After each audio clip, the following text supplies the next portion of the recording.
everyone, Anderson Blitz here. Yep, it's been a while, but we're back. Want to make sure people can hear the mic since it's the very first time that we're doing something like this here on stream.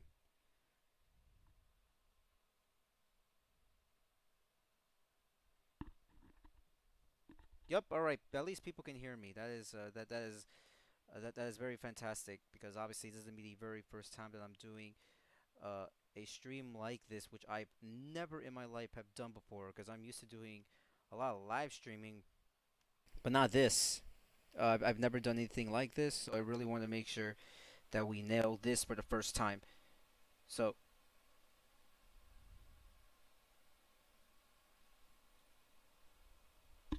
so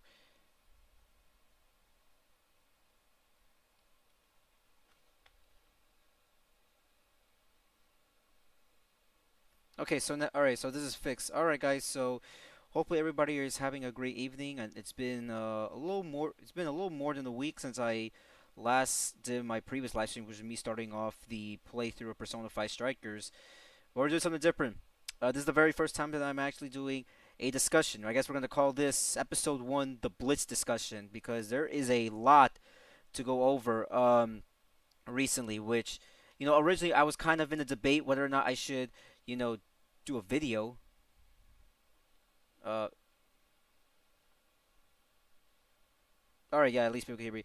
So I was actually so I was kind of debating whether or not I should do, separate videos on this, or I should just go on and do a full big live stream. And honestly, I think doing a big live stream would be better off because there's a lot to go over, not just a lot to go over, but also trying to go over with um, all the other bits and pieces that have been going on because there's a lot to talk about, and I want to go over, which includes what's going on with WWE because we're only less than a week away from SummerSlam, and a lot of stuff has gone on. And I also want to go over what's going on with Street Fighter 6 because we did got some news on the game, even though it's nothing too major, but also predicting what we could see with that game, and also talking about, well, the big one, um, all the Marvel news. I really don't talk a lot about a lot about movies. I've never done movie discussions before, but I really want to go over everything because I don't think nobody did not expect what we were gonna get when it came to the Marvel Cinematic Universe and getting all the Phase 4, Phase 5, and Phase 6, which is unbelievable that we're getting all this in such a short amount of time. So we got three people watching this for the very first time. Thank you guys so much.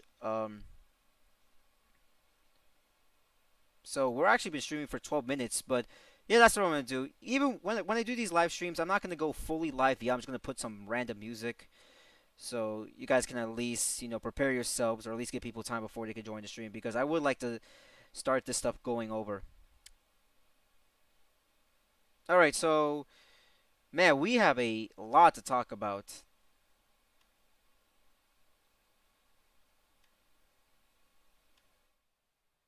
So all right, so let's start this off, guys.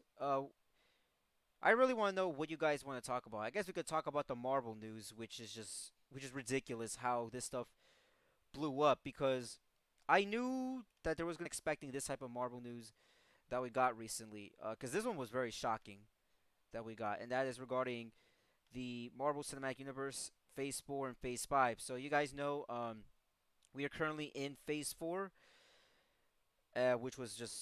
which was kind of, I will admit, even as a fan, Phase 4 is a little disappointing in some regards, only because Phase 4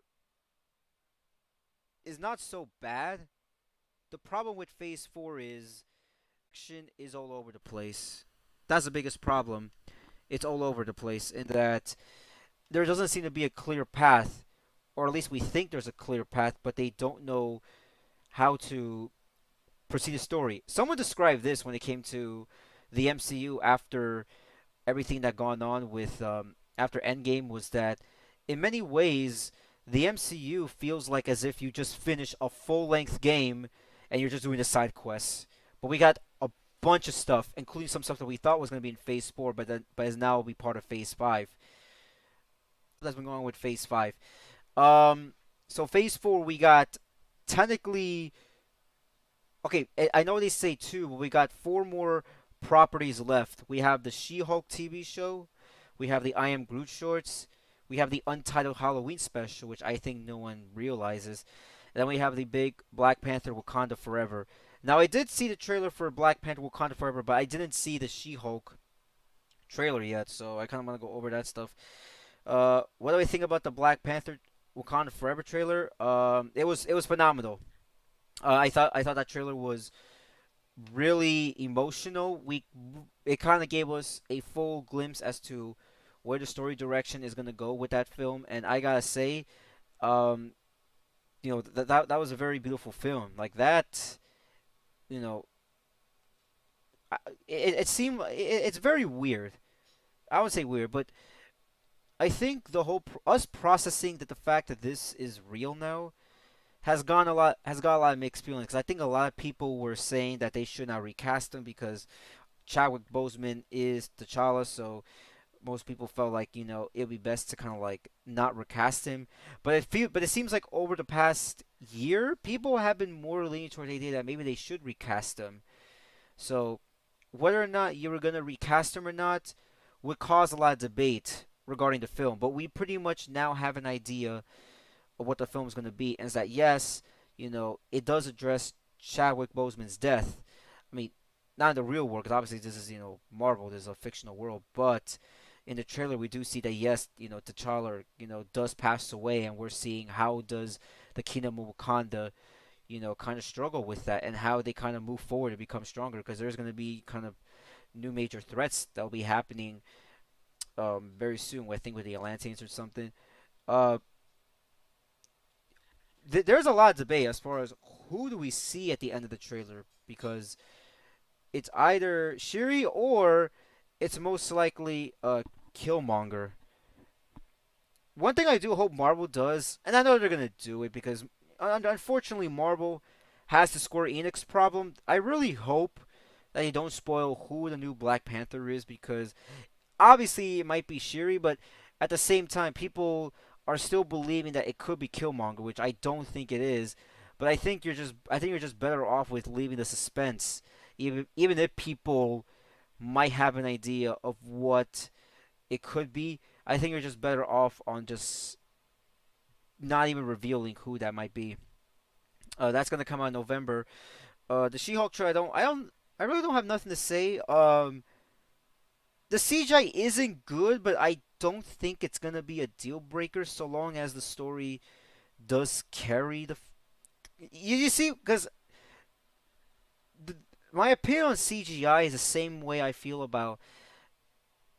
I don't know. I feel like people complaining about CGI is way worse than people complaining about whether or not a graphics in the video game is better or worse. Because with a video game, honestly, if you think about it, when people complain about graphics not being good in the video game, there is some reason, because if you're playing like a massive, AAA 50-hour game, the graphics are not as good as compared to a previous one. You could understand it, but when you're watching a movie that's like 2 hours, the CGI and the visual effects, I don't think should be that much of a complaint, especially with someone like me who's, a movie casual noob. I really don't pay attention very closely whether or not the CGI or the visual effects is, you know, better or it looks worse. Honestly, maybe it's me, but my brain doesn't fully compress that doesn't compress that thought, because my mind is focused on what I'm seeing. Because when you watch a movie or a TV show, it's kind of like you're escaping yourself into watching kind of like a nice story and all that. So the whole thing with the CGI is a CGI bad? Yeah, it's not that great with She-Hulk, but is it a deal breaker? No, I don't think it's much of a deal breaker, because again, these are going to be 30-minute episodes. So it's not like, you're going to be spending what feels like, 40, 50, 60 hours dealing with bad CGI or bad graphics. That stuff's not going to happen. I don't think so. I don't think so, guys. So I don't think it's much of a deal breaker as some people think it's going to be. Um, We can skip those. But let's talk about Phase 5 real quick before we get into Phase 6. Ant-Man and Quantumania. That one, I was a little bit. I was interested only because of Kane the Destroyer, who was already confirmed to be a main villain. But now it's got my main interest peaked because, for anyone that doesn't know, there has been a report which I am going to show you right now, which is very shocking. I want to talk about this real quick, and this is actually real that we're hearing. Oh God, I'm typing things so bad. Why I can't even type well these days.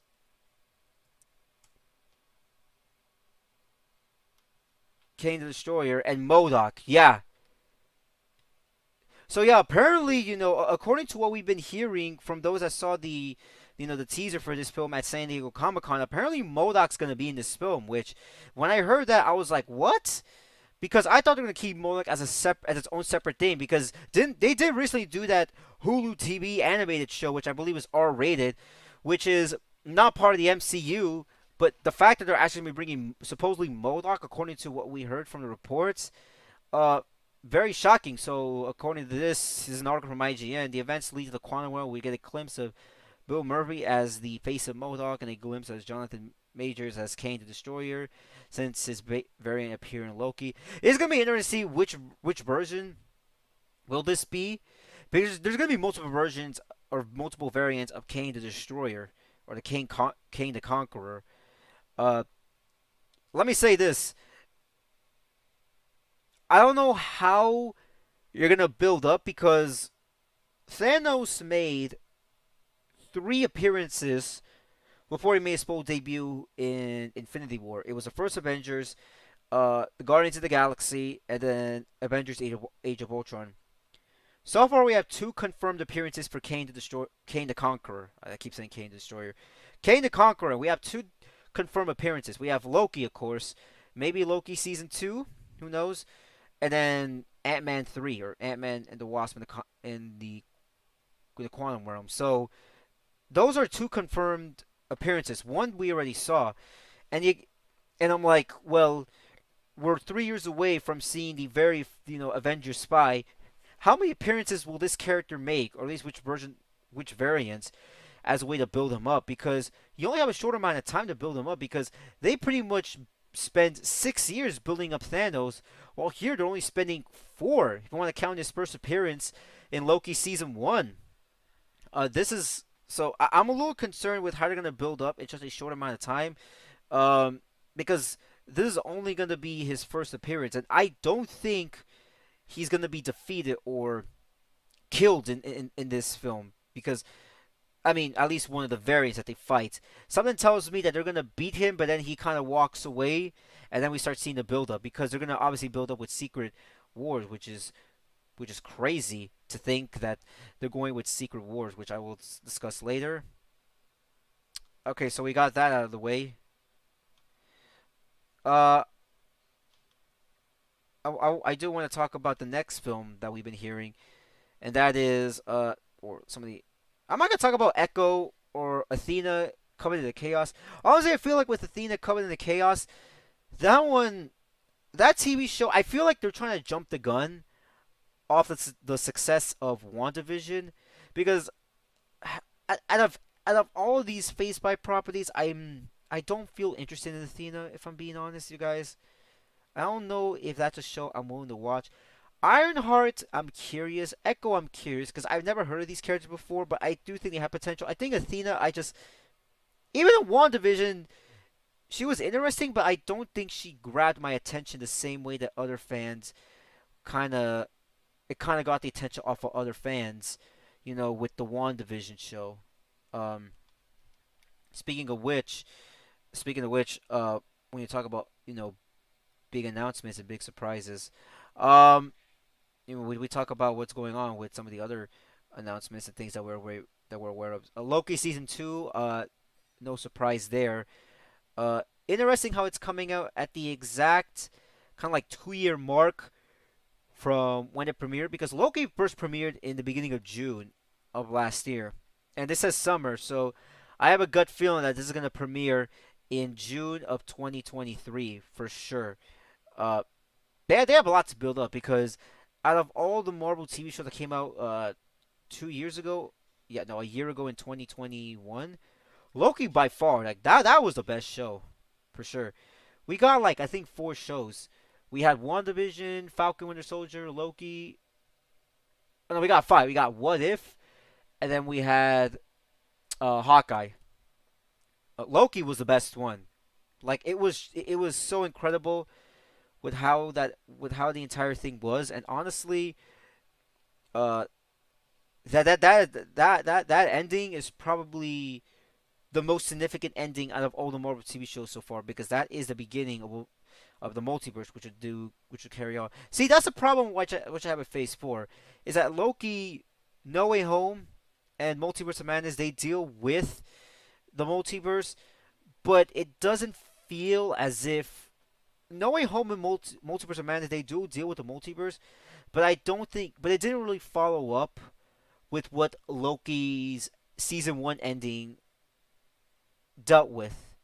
Like it didn't directly connect with the actions within Loki and Sylvie did, even though it does deal with the multiverse as kind of like the big threat in those movies.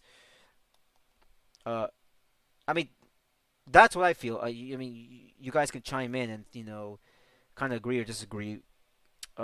Secret Invasion, it's very confusing. Honestly, when it comes to Secret Invasion, I am a little confused because with Secret Invasion, I know why they're doing Secret Invasion because Phase 6 is going to be dealing with the Fantastic Four, and Secret Invasion would be kind of like the best way to introduce them because the Skrulls, do become kind of a rival within the Fantastic Four. But you gotta wonder, shouldn't Secret Invasion and the Super Skrulls, shouldn't they be kind of the threat of its own phase rather than the beginning? Because obviously they were good, but you would almost think that if they're gonna turn them, obviously go from allies to villains, you would think that they would at least become the main antagonists for its own phase. Because I don't think some of the events that will occur in Secret Invasion will carry on um, later on. Who knows? Secret Invasion, I am a little curious though, because obviously with the scrolls and the Super Scrolls, that's going to be something that's going to look forward to. The Marvels and Guardians of the Galaxy Volume 3, those are going to be dealing with a cosmic universe for sure. Guardians of the Galaxy 3 is pretty much the end game, the Avengers end game for the Guardians of the Galaxy, because obviously there could be another Guardians of the Galaxy film, but not with, the current, core group of heroes that we're used to. I mean, the roster's going to change for sure. Uh, I hear a lot of people saying that Rocket Raccoon's going to die. I don't think he's going to die in this film. I do think that he will die later on in the story, as the saga goes on, but I don't think he's going to be dying in Guardians of the Galaxy Volume 3. The Marvels, I gotta be honest, I was not really excited for the Marvels at all.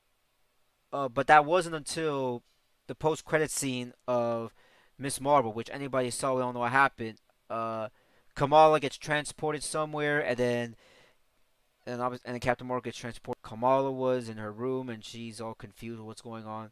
Clearly, the credit scene, and now that I think about it, it's coming out almost a year from now.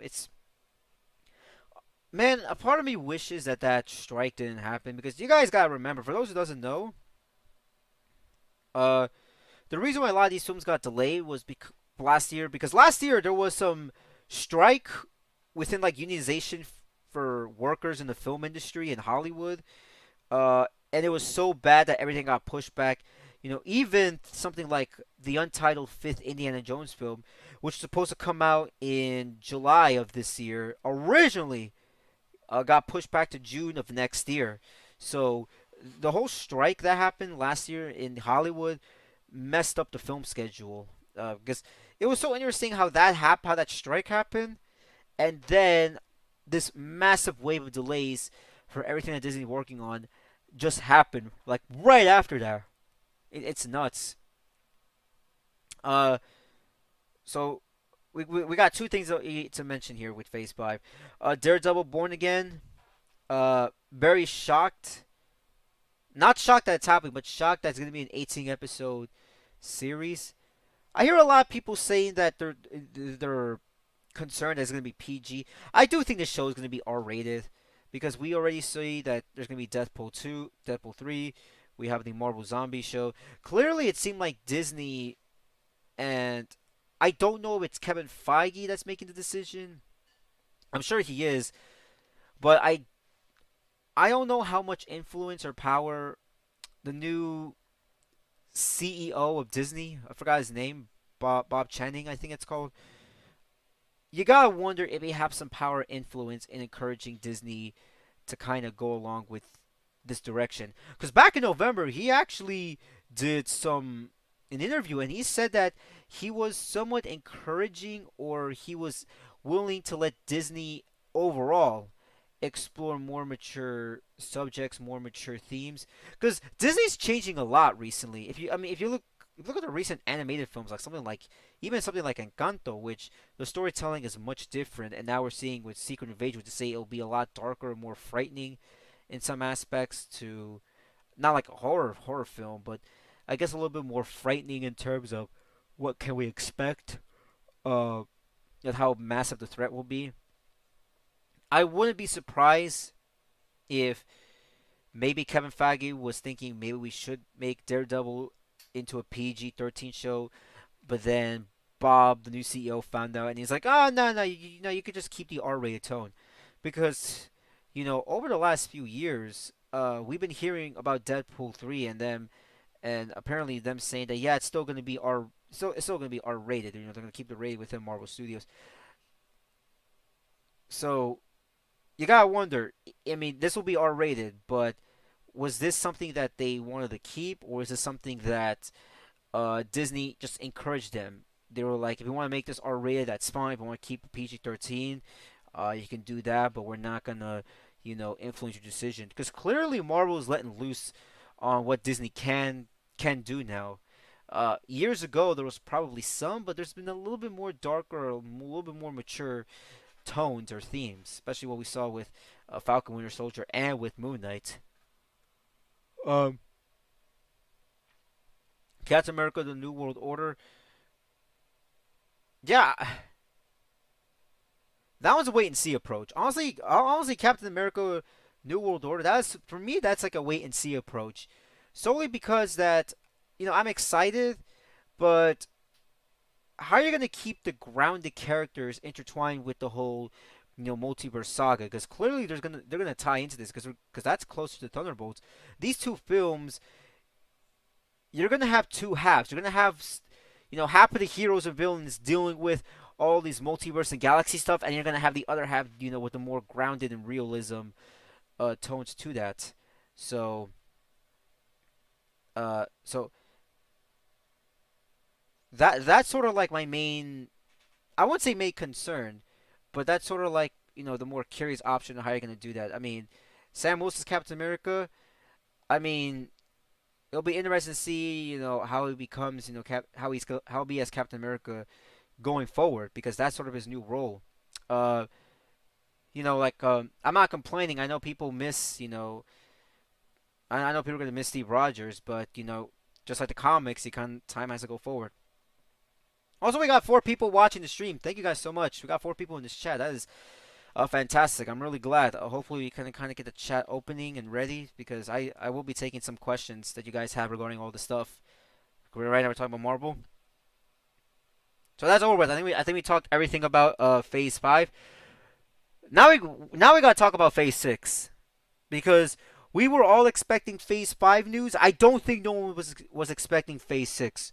Um, so Phase 6 will comprise of 11 shows or movies.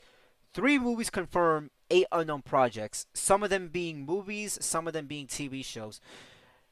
And Fantastic Four is going to be the first one to kick it off, which is why I think that's why they're putting the Secret Invasion as like the first major TV show. Keyword first TV show, because they want to build it up because to me, I feel like the Skrulls are gonna come back or they're gonna have some sort of role within the Fantastic Four movie before we build up to Avengers: The Kane Dynasty. What's very interesting is that's actually a 6 month gap. Trying to build up what we could be seeing between Fantastic Four and the Kane Dynasty. Kane Dynasty. Because I'm a little concerned because I don't know. Maybe someone can answer this to me. Did the Fantastic Four ever did they have a major role in the Kane Dynasty? Because to me, I would assume that I think you think you'll be keeping them around, but there is gonna be something in regards to, and I will discuss this. What I think what could happen after Phase 6, major villain. But that's a big story. Good, good effing gosh, two Avengers films in the same year, uh, in between each other, and that's the crazy thing. Uh, because we got two summer type events here. One could be a movie, one could be a TV show. I think one of them will be a TV show, and the other one will be a movie. What's gonna be that one film that kind of bridges the gap? Because we had Ant-Man and the Wasp, and then we had Captain Marvel, which are the two films that kind of help bridge the gap between Infinity War and Endgame. Here, only having just one film and one TV show. That's the question. What's gonna be the one show and the one TV show? What's gonna be the one film and TV show that's gonna bridge the gap between the Kane Dynasty and Secret Wars? Because I am shocked that they're actually building up Secret Wars. We're gonna be seeing Doctor Doom for sure. I did hear, guys, the rumors that supposedly Doctor Doom could be appearing in the post-credit scene of Wakanda Forever. I don't know if I believe in that. I think he would be in the post-credit scene of Fantastic Four, and then you build him up because he is going to play a major role in Secret Wars. Because this is not going to be the Secret Wars from the 80s. This will definitely take inspiration from the Secret Wars comics from 2015, which led to the end of the Marvel Universe, at the one that we know it for so many years. Uh, but man, I gotta say this. I know it's 3 years away, but guys, you hear this a lot. Enjoy while you can because, man, the Kane Dynasty and Secret Wars, it's gonna be even more frightening than Infinity War and Endgame. I'm not saying that they're gonna be scarier. They're not gonna turn into a horror film. They're not gonna be like a horror film more than Endgame and Infinity War. But the risks and the dangers are on a scale that we haven't seen. Because, good lord, could you imagine? Like I do not. I'm excited for Secret Wars because I think that's like the big crossover that we've been begging for years.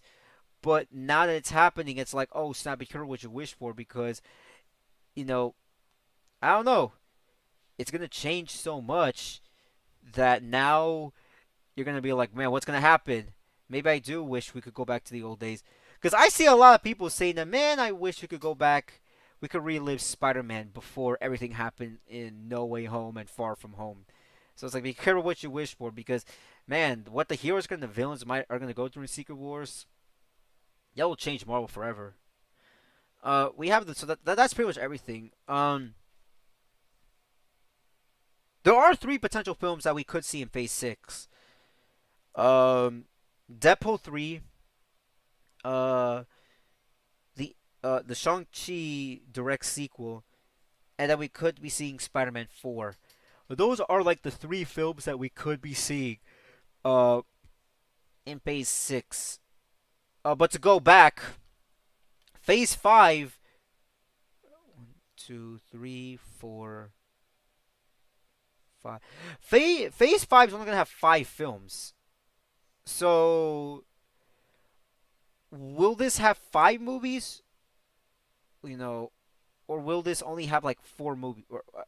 Or just 6? Because I just list off like 3 films that we could be seeing. Will be interesting because I believe they say by the end of this year is when Deadpool 3 will start shooting, will start filming. That'll be interesting. But man, now that we know that this will be considered as the multiverse saga, man, I cannot imagine what Phase 7 is gonna be. What Phase 7, 8, 9 will be. I pretty much have an idea.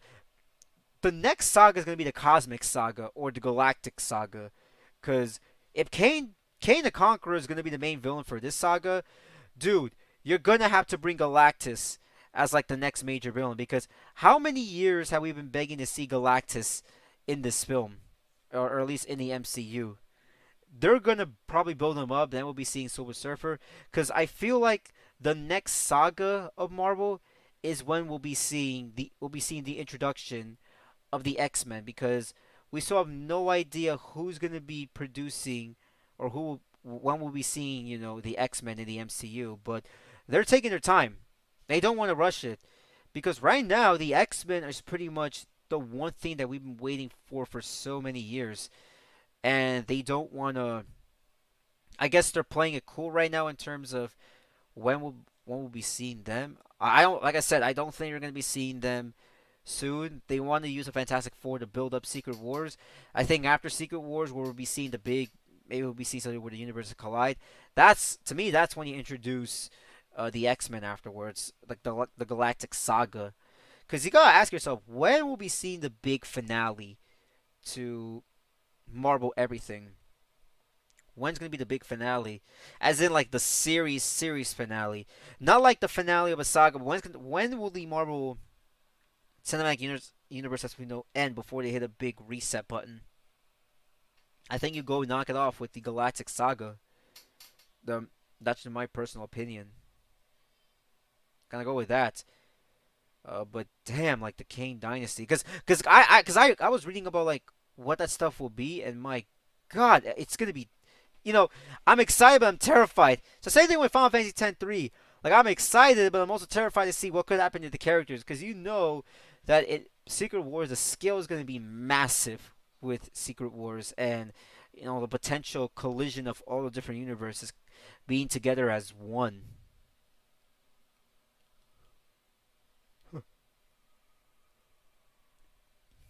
On a little break there. So I think I discussed everything about what I think about the MCU.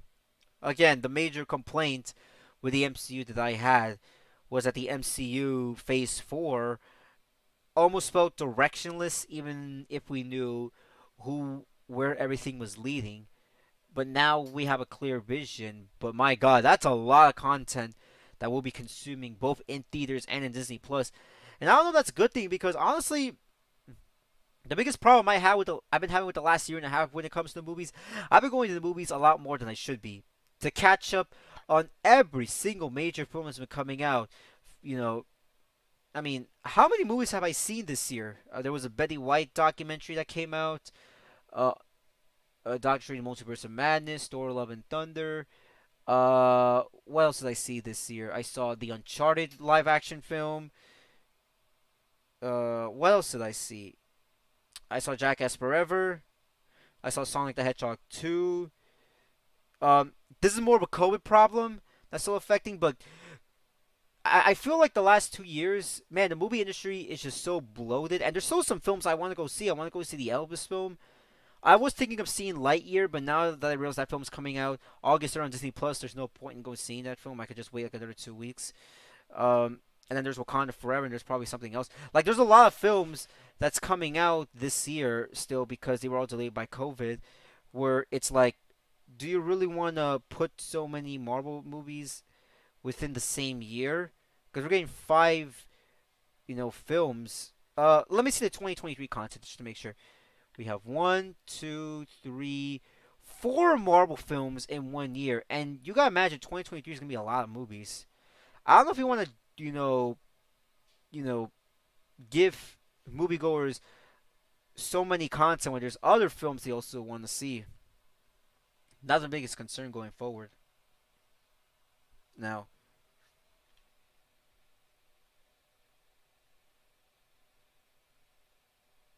dang, it's kind of crazy, like just how, yeah, COVID changed everything. I mean, look at this release schedule.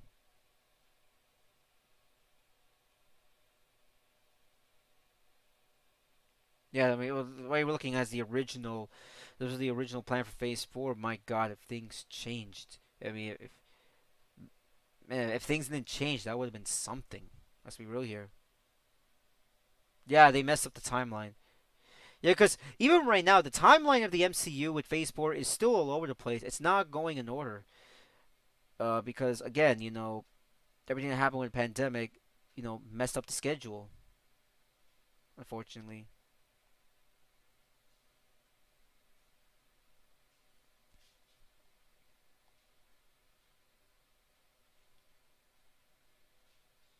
All right, I think we discussed everything about the Marvel stuff. We gotta talk about the big news that's been going on. And that is going on with WWE, guys. So I'm sure you all know the big story that came out on Friday, which I am gonna talk about right now. Vince McMahon, posted this statement that he is officially retired, which I'm gonna read the statement right now.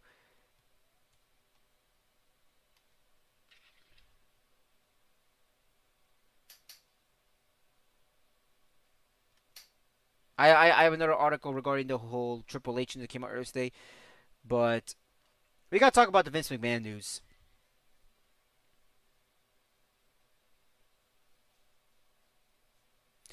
Yeah, I don't see the tweet. Yeah, I don't see I don't see the. Oh, here it is. Here it is. So yeah, we gotta read the statement. Here's what Vince McMahon said, guys. As I approach 77 years old, I feel like it's time for me to retire as chairman of CEO in WWE. Throughout the years, it's been a privilege to help WWE to bring you joy, inspire you, thrill you, surprise you, and always entertain you. That's right, they're not a wrestling company, they're sports entertainment, y'all. I would like to thank my family for the mighty contributing to our success. I would also like to thank all of our past and present superstars and employees for their dedication and passion for our brand. Most importantly, I would like to thank all of our fans for allowing us into your homes each week and bringing your choice of entertainment. I hold the deepest admiration and appreciation for our generations of fans all over the world who have liked, currently liked, and sometimes even love our form of sports entertainment. Our global audience can take comfort knowing that WWE will continue to entertain you with the same flavor, dedication, and passion as always. I'm extremely confident in the continued success of WWE, and I will leave my company in the compatible hands of an extraordinary group of superstars, employees, and executives, in particular both chairwoman and co-CEO Stephanie McMahon and co-CEO Nick Khan, aka the real life Seymour Guado and the real life Shido. We'll get into that because I think Nick Khan's a big jackass in my opinion. As a majority shareholder, I will continue to support WWE in any way I can. My personal thanks to our community and business partners and shareholders, the board of directors for their guidance and supporting over the years. Then, now, forever together.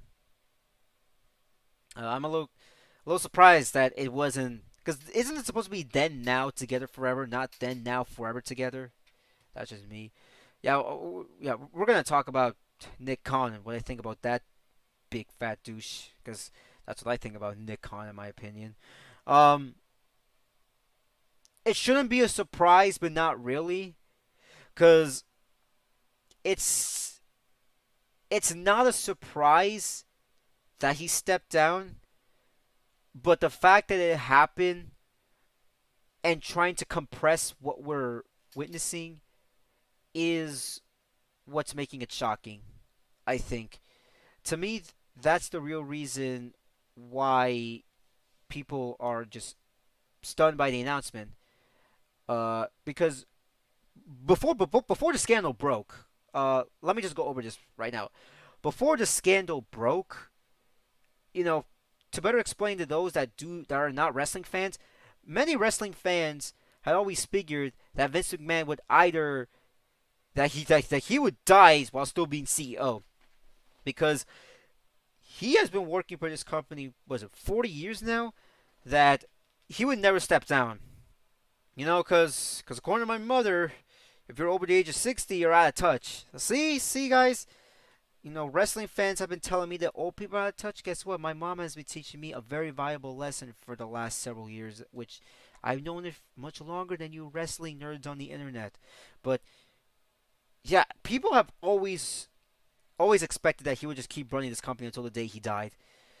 Because unfortunately, you know, He knows wrestling. The guy, he doesn't like to sneeze. He only takes 4 hours of sleep. The guy's a madman. I cannot imagine being 77 years old and still working for the same company for so many years, refusing to give up because I have this deep passion, and only getting 4 hours of sleep and while still hitting the gym. I mean, I'll say this: Vince McMahon's in better shape than most AEW fans. I'll say that much. But it's that's how many people felt about Vince McMahon before the scandal broke. Which then obviously the scandal broke, which I'm gonna read you part of the scandal for those of you who have not been reading. And fair warning for those of you, viewer discretion is advised for what I'm about to read to you.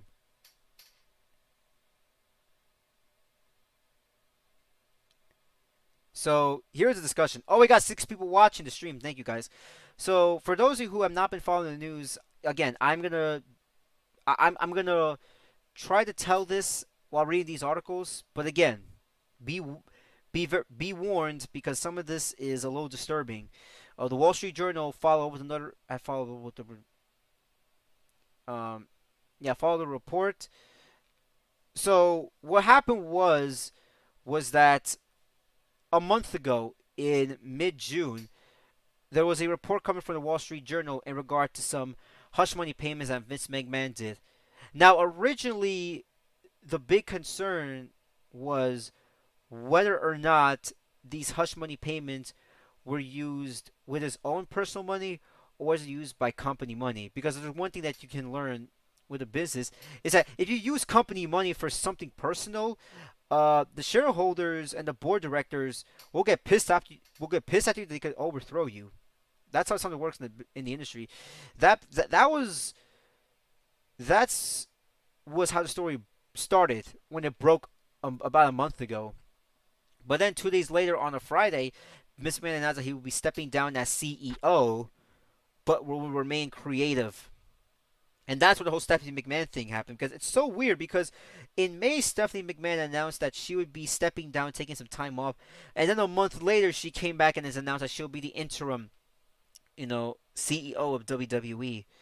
So clearly, when Stephanie McMahon said that she would be taking a break, something tells me that she might have known that something big was about to leak in regards to Vince McMahon, and so she wanted to, take a leave of absence and wait until the dust settles before before the storm hit WWE. Um, so that's the small gist. But on the same day, as I mentioned, Vince McMahon stepped down. That's when we realized the hush money payments was in regards to Vince McMahon's paying, 8 million, but now it's $12 million to a couple of female employees in regards to him having a relationship with them. Which again, I'm not going to go into the full details of what's going, what is up with that, because I want to keep this live stream as PG as I can. That became the big thing because, unfortunately, how many times have you been seeing in the media, you know, these big corporate leaders, that are involved in sexual misconduct, and they're in such higher power that they don't ever leave their position, or sometimes they get arrested for that. I mean, we see that with certain people, which I don't want to. We don't want to go over their names. I don't want to make into this whole discussion about that stuff. But Vince McMahon, you know, they saw some NDAs that he was paying off women, over the years, 4 of them, which for some people is shocking, but for most fans it's not. I mean, if you watch the Attitude Era, we all know how Vince McMahon was a big pervert. The Mr. McMahon character. It's not surprising that the real Vince McMahon would act like this, but that became the main story. Somewhere in mid-July, a couple of weeks ago, another story broke regarding more of these hush money payments in the NDA, and it has grown to $12 million, I think, or is it now 18 million? Yeah, there it is. This is the one which I'm not gonna, you know, I'm not gonna read it. You could just read this part on your own, so you have an idea of what the actual story came out when this broke earlier this month, not last month, because this was the latest update. When this broke, that's when we get the announcement that Vince McMahon saying that, yeah, I'm fully retiring from WWE. I'm not going to show this because I don't want to get copyright claim. But yes, this is where this is how the story came about. A month ago, we heard about some hush money payments with him either using the company money or using his money. Then it came to him paying off these women, and then we got more details of them paying off. There was even more women with more NDAs, and then he decided to step down. Clearly, Vince McMahon stepped down because there's the only option we could see as to why he stepped down. It's not because one day he woke up and he's like, "Hey, I'm old. I should retire." Because this guy, he was gonna keep working until the day he died. Let's be real here. This man, Vince McMahon, he knows that the only way he can avoid punishment or avoid more trouble is he retires right now, because clearly the Wall Street Journal very soon they're about to publish something that's going to cause a lot of controversy. We don't know what it is, but I'm a little frightened because what we're hearing about these Vince McMahon stories, hush money payments, it's disturbing enough. But I am a little concerned that what the Wall Street Journal might release and might expose could be even more disturbing. That it might make my stomach feel sick. Let's be real here. That's that's how we get to the whole Vince McMahon retiring thing and the whole Nick Khan. And for anyone's wondering that why I'm calling Nick Khan a jackass, this is why, guys. You know how I say that this man's the real life Shido and the real life Seymour Guado and all that? Nick Khan doesn't care about you. He is the cheapskate. Oh my god, we're spending too much money. Let's cut all these jobs. Let's get rid of all these wrestlers because how many was it? Like 100, 150, maybe 200 wrestlers they released over the last feels like 2 years because they're making too much money. So let's just cut costs. Let's just cut costs. And I'm saying employees, I'm also referring to backstage people, which could be maybe 300. This guy doesn't care. If you make too much money, he'll release you because he doesn't see your worth. And what I mean by then, also what I mean by the Seymour Guado, which, spoiler for guys, for some of you who don't have never played Final Fantasy X, you guys know that cutscene where Seymour's father, um, who's still lurking around the far playing, and then Yuna sends him, and then we see kind of a spear from his father where he exposes Seymour, and then we realize Seymour's the main villain. That's Nick Khan. Because he has been firing people behind Stephanie, Triple H, and Shane's back, them not having no control. Some of these firings Vince McMahon had no control over. So he's just firing people, doing whatever they can, and he's climbing up the ranks. Shane McMahon is gone. They blew up NXT. He fired some of Stephanie McMahon's people, which she wasn't aware when she took that leave of absence, and now he's a co-CEO. That's why I'm saying Nick Khan is a Seymour Guado and a Shido in real life, because he does not care about you. This is about cutting costs. If you make too much money, forget it, you're fired. That's Nick Khan in a nutshell, folks. I know it sounds ridiculous because people know me as a crazy Persona 5 and the Final Fantasy X guy fan, but if you're really me discussing this stuff, it's not that much of a surprise as to why I would say that, oh yeah, he's a real life Seymour Guado and all that stuff. So now you get the gist of who Nick Khan is. Um, but now that we know what's going on, we gotta talk about the big story that came out earlier today. Now that everyone knows what happened with the whole Vince McMahon retiring, and that is Triple H. Because first we heard that Triple H was coming back on Friday, because a few hours before Vince McMahon announced retirement, Triple H announced that he was going to come back to his role as the head of talent relations, replacing John Laurinaitis, which I'm not going to go over. Now, earlier today, he announced that he is now going to oversee the creative direction of WWE, which is something that people have been throwing a party so much. I wouldn't be surprised if a certain fan climbs up the Times Square ball and drops and shoots fireworks and gets arrested, because there's one guy I'm sure that's probably going to do that because he's been waiting for this moment for so many years and is celebrating the fact that Vince McMahon retired. Which I'm going to get to the Vince McMahon stuff in a little while and discuss what I truly feel about the man himself. But we got to talk about the big elephant in the room now that Triple H is back. And everyone is throwing a party, but you have to calm your horses down because Bruce Pritchard is not fully gone. Bruce Pritchard is no longer in charge of the creative team or the creative process in WWE, but that doesn't mean he's no longer working in WWE. Because now Bruce Pritchard has to report to Triple H, and Triple H has a final say on creative. Kind of like how the writers would pitch their story, and Vince McMahon has the approval before he rips the scripts like a madman, even during the middle of the show. Now Bruce Pritchard has to report to Triple H. That's that's a big update with what's going on because I see a lot of people saying that Bruce Pritchard is gone. Bruce Pritchard, yay, he's no longer in charge of creative. Well, he's still in charge of creative, no less, ladies and gentlemen. Um, he's still in charge. I mean, I mean, Bruce Pritchard, he's still working creative, but he's no longer in charge. Everyone, so everyone, just calm your horses down, ladies and gentlemen, please. Okay, so now that that's over with, let's be real here. I think this is a major change that you're going to be seeing very soon within the next few months. Because yes, I did hear about the fact that WWE might be going PG TB14, and I really want to say this guy about TB14. Going to TB14 is exciting, but it's about having good creative. Because I said this, you can have a good rating, but then it doesn't hold up well. Let me give you an example. And I know I might be beating up a dead horse. Stranger Paradise, yeah, it might be a good game. It might be a good game because I did try that demo. You guys remember with Stranger Paradise, which was just all right because I had low expectations. That game is M rated. Is it a good game? Yeah, but is it as good as the other Final Fantasy game which have a T rating?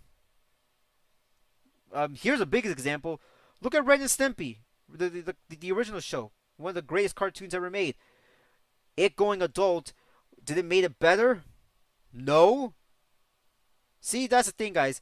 It doesn't matter. To me, a rating doesn't really matter. A rating does equal to less restrictions, but will it equal to good quality? And same thing with Marvel, because everyone, to everyone that's complaining about the possibility that the upcoming Daredevil show might be PG-13 and not R rating, will that affect the quality? It could, but does it automatically make it bad? No, because it's about how good the storytelling is. Because sometimes restrictions are good. Holy jeez, we got 8 people watching the stream. Thank you guys so much. And this is, well, thank you guys so much. A rating could determine a rating, but it's not the final straw that determines the quality. Because again, sometimes restrictions are a good thing. Because the one thing I learned about storytelling is when you restrict a certain story, it allows you to still be kind of creative because it's like, okay, I can't do this, I can't do this, so let me see what I can do with this side. I mean, who wants to see an M-rated Street Fighter game? Who wants to see an M-rated Final Fantasy game? I mean, we kind of got that. Would it still be good? Who knows? I mean, the Persona franchise going M-rated worked out well because, I mean, look at Persona 5, but with Final Fantasy and Street Fighter, which we're seeing glimpses of it, it's about if the quality still stands. I don't think a rating doesn't equal good. It determines how well they execute it. So we're gonna have to see if TB14 will make the quality good. Now, obviously, now that Triple H is there, I do think it will make it good because, of course, we're seeing a new creative direction. We'll be seeing a new shift in the writing that we haven't seen in so many years. But I'm still holding on my expectations because we are hearing that supposedly SummerSlam will be a TB14 show. Um, I don't know if it's gonna be true because again, look, them saying it'll be TB14 to me. Here's the thing: I'll believe it when I see it. I wouldn't. To me, because when I heard this, I'm like, Raw. I thought NXT would be going at TB14 because NXT 2.0 would be the perfect show that would go TB14 based on how much we're seeing in there and toxic attraction and all that, which let's be real clear, it's insane how they're going a little bit for that TB14 type of audience. Let's be real here.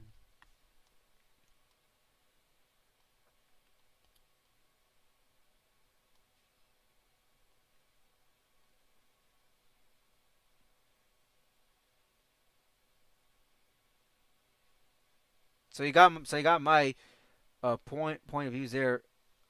let's also not forget about the other elephant in the room besides Bruce Pritchard, who his job is also at risk. That's Kevin Dunn. Now, he's not gonna be fired, but it looks like he's the type of guy who doesn't want to get fired, and he's gonna quit before he gets fired. The whole "you can't fire me, I quit" type of situation. Which, man, who is gonna take over Kevin Dunn's role? Because while I'm excited that Kevin Dunn will no longer be part of the whole production value, the question is who is gonna take over his place? Because everyone's saying that yeah he's gonna be gone, but who is it? Is it gonna be someone that we're aware of that's involved in production? Could it be someone that's maybe had some influence from Kevin Dunn, or could it be someone with a completely different direction? Because here's an example I want to give you. Everybody talks about 2000 being one of the greatest, maybe the greatest year in terms of writing for WWE, and what made that so different was one of the writers, or the main writer for WWE in the year 2000. He actually did storyboarding to help produce the storylines because it came from a TV background. So if you do that type of, if you want to introduce storyboarding for the creative process, if they bring someone from the outside, let's say, or someone within WWE in a production who has a different type of perspective with how you should shoot, your TV shows, what type of influence will they bring into the production and the TV quality for that? That to me, that's the main question. Because will it be good? Will it be bad? Because look, I think it'll be good, but I'm also having the reservations that look, we gotta still keep our expectations low because you're not gonna be seeing change overnight. That thing is gonna take a long, long time before we ever see change. I won't say a long time, but it could take at least a few months. It does seem like SummerSlam is the beginning of this kind of new era for the company. If it's true that TV 14 will be, we'll start with SummerSlam, that could be sort of the great starting points, but it'll take a while before we kind of get to that, to those changes, because change does not happen overnight. It's going to take a few months. I give it before, you know, maybe after. You know,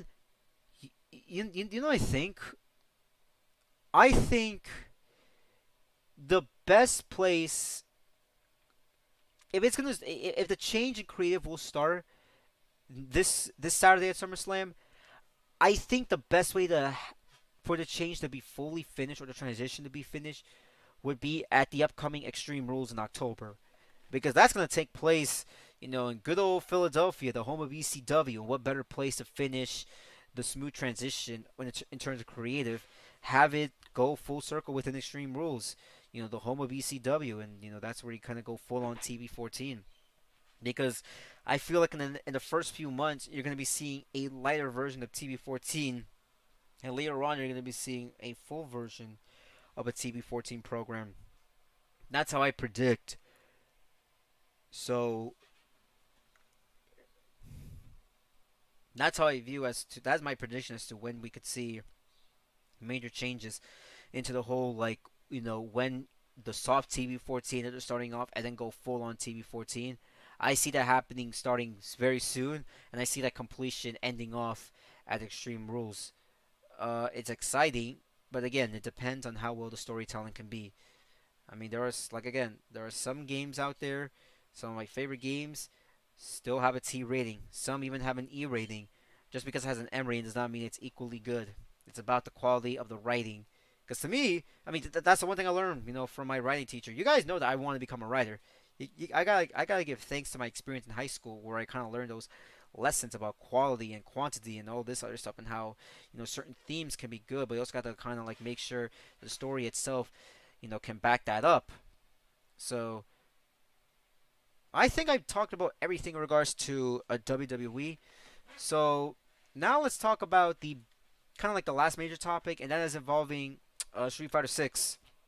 Uh, so we did not get a character reveal for Street Fighter 6, unfortunately, guys. That did not happen, but we did had a panel. There was a panel that happened at San Diego Comic Con, and they did have a build, the first playable build to the public, because the Summer Game Fest build that we saw for Street Fighter 6 only occurred to a select group of people. We saw Maximilian play it, but we didn't really see anyone else. Or at least it wasn't available to the public. It was only a select group of gamers. Which, let me say this, my God, a part of me wishes I could live in California because, man, seeing California first with Summer Game Fest, San Diego Comic Con, and now Las Vegas very soon for Evo. My God, you people have been so lucky. You got a chance to play Street Fighter Six. That to me, it's like if we're gonna be having a playable demo at New York Comic Con, they better have another build that has Guile and has the updated graphics and all that stuff. Because to me, that's the version of Street Fighter Six I want to play because it's the same build, and same thing goes for Evo. Evo's gonna have the same build that we've been seeing with both San Diego Comic Con and with Summer Game Fest. But we did see some new updates, and that is regarding some classic skins that they're gonna be having, which I'm gonna load up. Look at these classic skins they're gonna have for Ryu, Guile, and Chun Li. And my God, the Ari.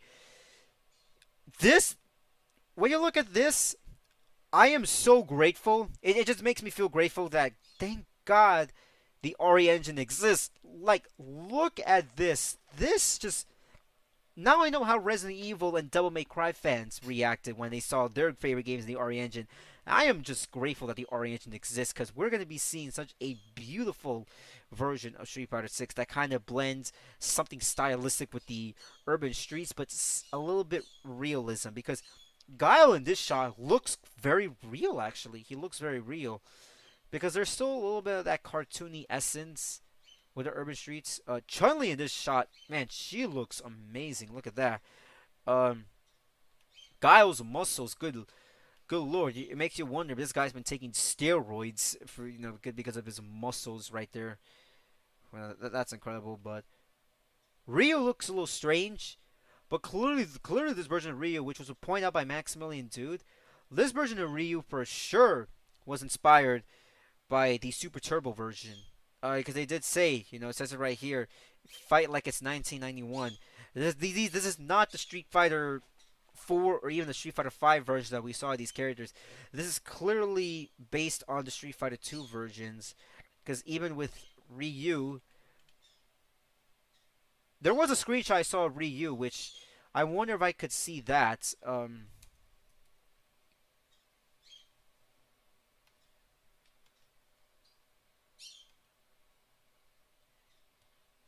I don't know if I could. I don't know if they have screenshots of Ryu because there was a panel that did show off Ryu doing the Shin Kowaduken, no, the Shin Shoryuken, and his face looked a little awkward because honestly, it doesn't even look like classic Ryu in some ways. It almost looks like as if Ryu decided to shave his beard when they did a close-up shot of him doing the Shin Shoryuken. That was the only thing that made it look off. Everyone's saying that the pants or even his clothing or his gi looks a little too big. To me, that doesn't even look that weird. To me, the close-up shot of Ryu doing the Shin Shoryuken looks like as if he shaved his beard. That's the only weird thing. Again, we're kind of used to seeing a new bearded older Ryu. But they're between looking younger and then looking like, oh, you shaved your beard off. That's the only weird complaint I have with Ryu in Street Fighter 6 as far as the classic costume. But that makes you wonder, and I want to know what people know about this. Will Street Fighter 6 classic costumes, how many costumes will this have at launch?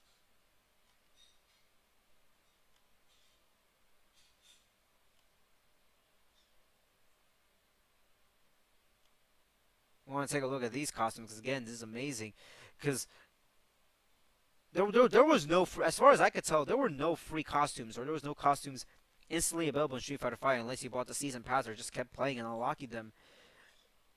So judging by this, if they're showing these screenshots or you're showing these costumes as we're a year away from Street Fighter 6 launching, does this mean that these classic costumes will be coming out, instantly when the game launches for free? Because to me, that is sort of like the main speculation people are having. Are we going to be seeing these costumes instantly available? And I think so. I think we will see these costumes in the game right away. You don't have to unlock them because clearly Capcom wants to build a lot of goodwill because they burned some of that goodwill when it came to Street Fighter 5. Because, look, if you buy a costume and then buy a character, it could cost up to $10. You would just buy it separately, not buying the season pass in Street Fighter 5. So they want to build a lot of goodwill by offering some costume for free, and it seems like every character that's returning will be getting a classic costume, which it's good, but it's good. I don't know when we're gonna be seeing Ken, but clearly, if Ken's looks so depressed, could you imagine seeing a classic Ken costume and then having that depressed looking face and the upbeat Ken that we're used to? That's gotta be weird. It's gonna be super weird, especially when you realize who his voice actor is. I don't know if I'm ready for that, but that's gonna be some funny ass thing to witness, man, when it comes to Ken. But everyone's a little surprised regarding all the news with Street Fighter 6, because there is one thing I do want to talk about, guys, and I really want to show you this.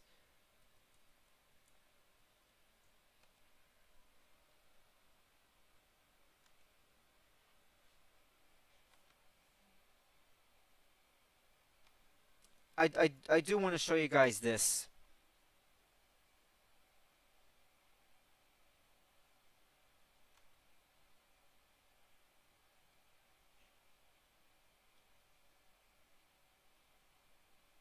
Oh yeah, I posted this tweet because dude, you do if we get a playable booth at New York Comic Con, I am gonna shove people and try my best to get in front of the line and stay there until I keep doing. But there was a tweet. I don't think I can find the tweet, guys. But essentially, there was a tweet from Capcom a couple weeks before San Diego Comic Con, where it felt like they were hinting at a character trailer, which did not happen because all we got was just that panel and the same playable build.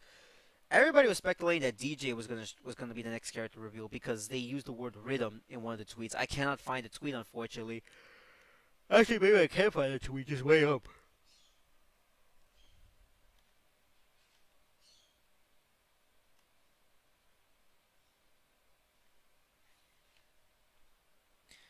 I wonder if I could find that tweet though, guys. I don't think so.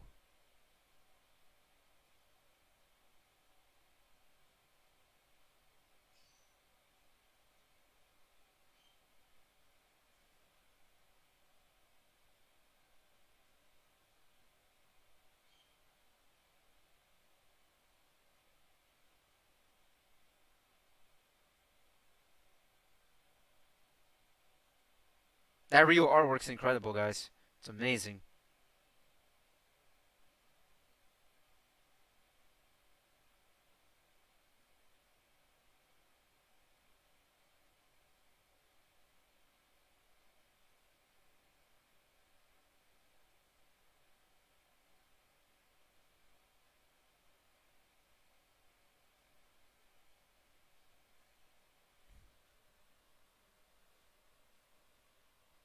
Nah, I think it comes from Capcom themselves. I don't think it's coming from the official Street Fighter Twitter account, but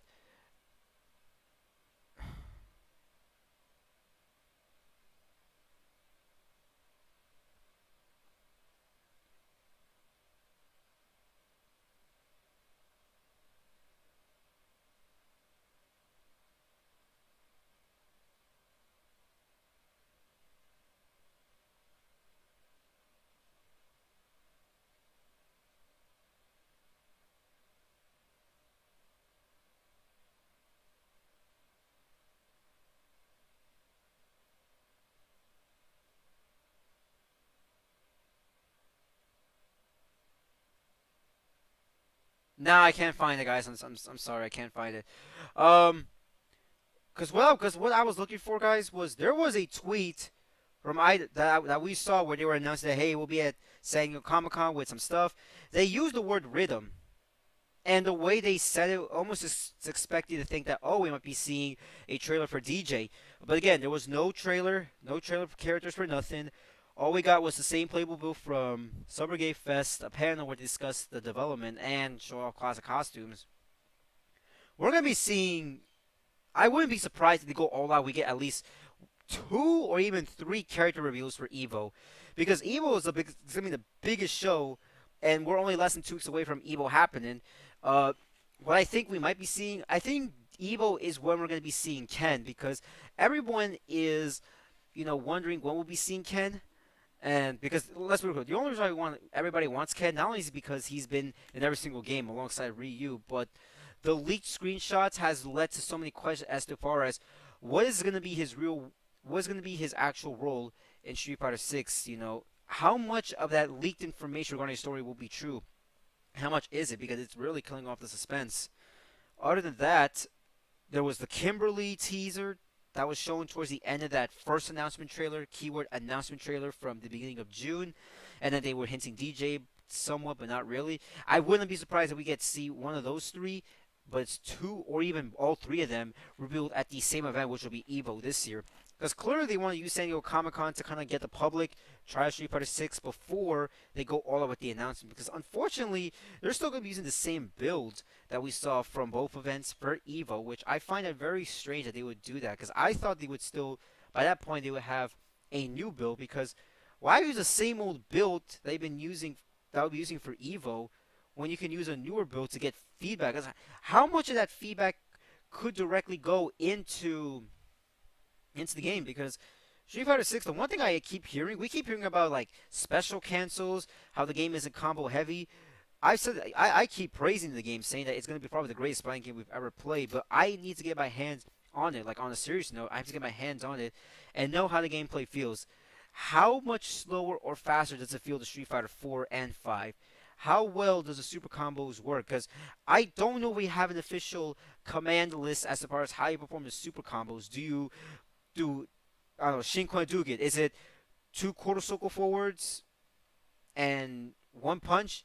Or is it one quarter circle forward and three punches? Or is it two quarter circle forward and then, all three punch attacks simultaneously?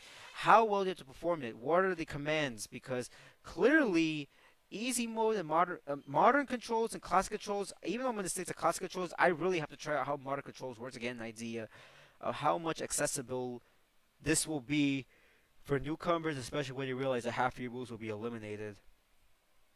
But that's what I think we'll be seeing at Evo. We're going to be seeing at least 3 character reveals, because the game has a 22 character roster as far as we know. So how much are you going to be spreading it? Because let's say that the game does come out in February 2022.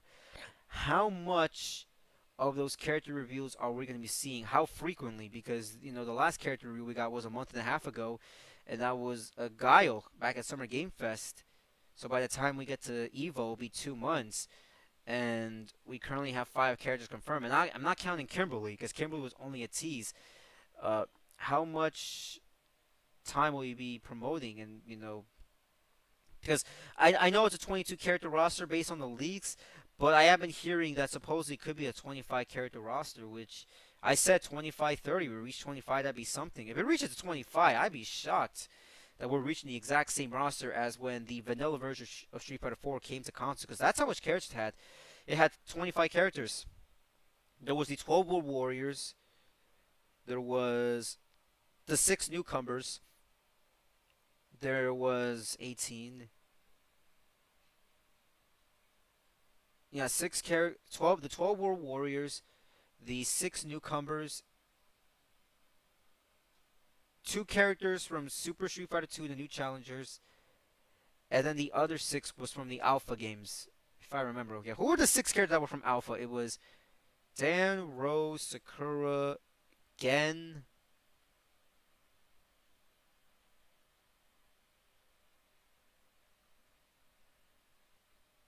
No, it was 4 characters. Hold on. There was 12 characters from World Warrior. Then there was the 6 newcomers. Then there's the. Oh yeah, I'm forgetting about Akuma. God, how can I forget about Akuma in that retrospect? But that had 25 characters. Then we went to 35, then 39, and then 44 at the end. We went with Street Fighter 5. We went from 16 to 22 to 28 to 34 to 40 and then 46. I am counting 11 as kind of an additional character. So that's 46. If we start up at 22 or even 25, what is a final roster going to be? Because to me, the big question is not so much how the launch roster is going to be, but what will be the final roster, 6, 7 years from now when the game's support is fully done? That's a big question. How is support going to be, and how will the gameplay feel? Because you know that damn well that the gameplay, whatever we see of the gameplay from both, demos or even at launch, it's going to be much different by the time the game reaches its end, by 2027 or even 2020, like 2029 or 2030 at best. Because that game can have at least 5 to 7 years of support for sure. But yeah, that's what I think about Street Fighter 6.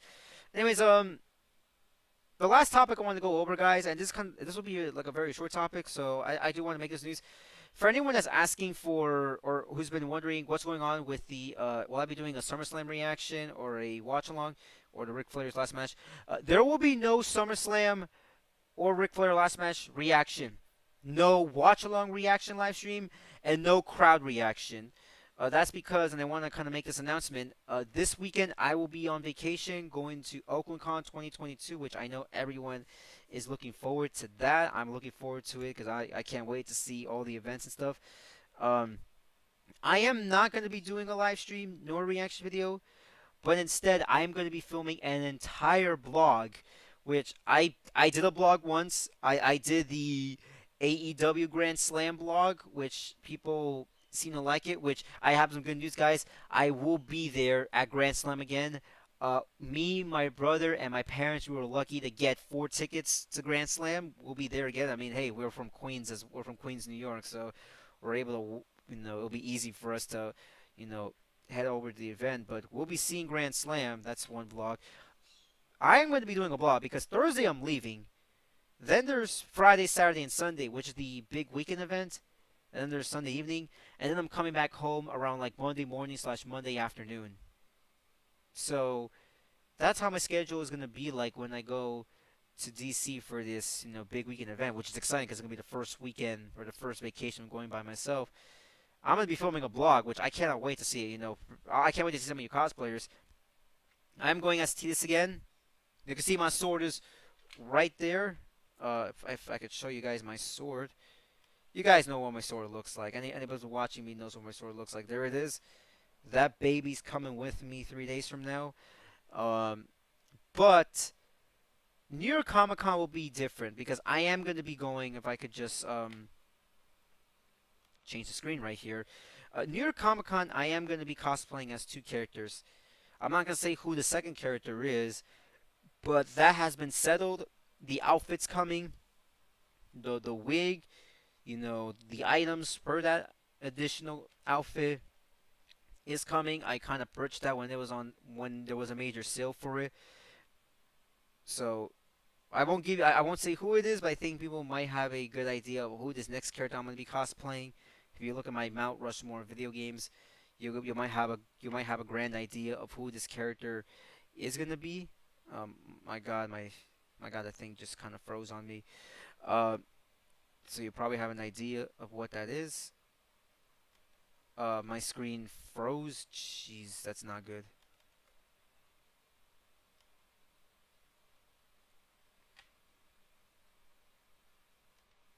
Yeah, I guess we'll just go off of that.